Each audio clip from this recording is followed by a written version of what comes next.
Cyclone Gabrielle is the most significant weather event New Zealand has seen this century. It's a very unusual sight. Things are taking a bit of a turn. They're hoping for the best, they're preparing for the worst. And these rivers are filling up fast. This is an unprecedented and dangerous weather event. People will be aware that a national state of emergency has been declared. We'll be throwing everything at this to make sure we're providing as much support to the response as possible. In the early hours on February the 14th, Cyclone Gabrielle struck Hawke's Bay, causing unprecedented damage to the lives and livelihoods of the people in our region. It's all right. Lift your feet up, baby. Lift your feet up. We're almost at the bridge. We're trying to make it to the bridge now. Water's coming in. Rainfall in many areas throughout Hastings district hugely exceeded the forecasts. In some areas by 250 mils. The wind was so intense it downed huge trees, while the floodwaters devastated homes, businesses, vital roads and infrastructure. Watch your feet, mate, there's bridges going, watch your feet. Most of Hastings and Napier were without power, internet and mobile communications, and access to many of Hastings' rural areas was completely impossible, as hundreds of kilometres of bridges and roads were damaged. Lives and homes were lost.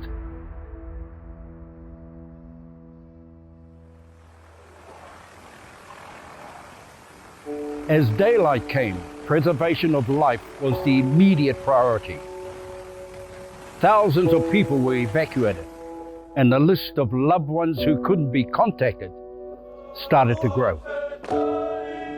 Connecting with all residents was especially difficult with the inability to communicate using usual methods and the lack of road access to so many rural settlements.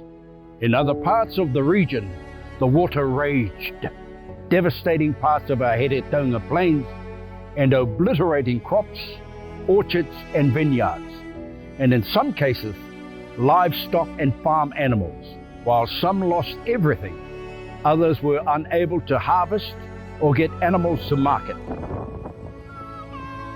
The hit to our local businesses, community, the supporting industries, and people employed cannot be underestimated.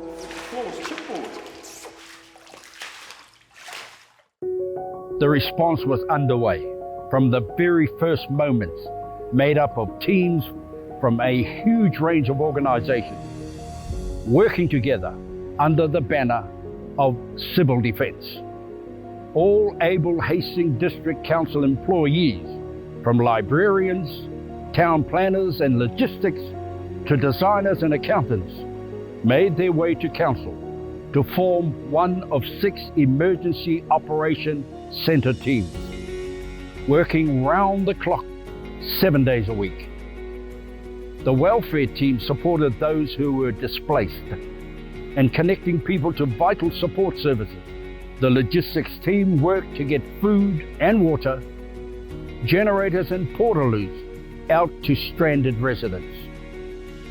The intelligence team collected data to support search and rescue and to assess roading and connectivity. The public information team focused on getting answers to questions and updates to the community. The planning team began assessing the damage and prioritizing response efforts, working from the sky and down on the ground. And the response team, supporting all the teams to get on the ground. Nearly 1,000 people divided into 100 teams mobilized to begin the mammoth task of assessing and repairing roads. Where do you want it? Some worked on clearing slips and trees, while others developed temporary river crossings or carried out bridge assessments and design. By the 4th week, more than thousands of metric tons of flood-damaged waste had been picked up from in front of homes to be mulched and disposed of at the district's landfill. while the silt covering land, homes and roads was being scraped up and collected to be taken to specialists' holding areas. Communities rose to the challenge, supporting each other to stand up. Community hubs, which would become the contact point for deliveries of essentials, the place to get information and to see the health and well-being specialists and advisors flowing in to support them. It has been humbling and a source of strength to witness the community pull together to provide food, donate blankets, clothes, and essential items. The month-long emergency response phase was over at the start of week 5, but the cleanup and recovery had just begun.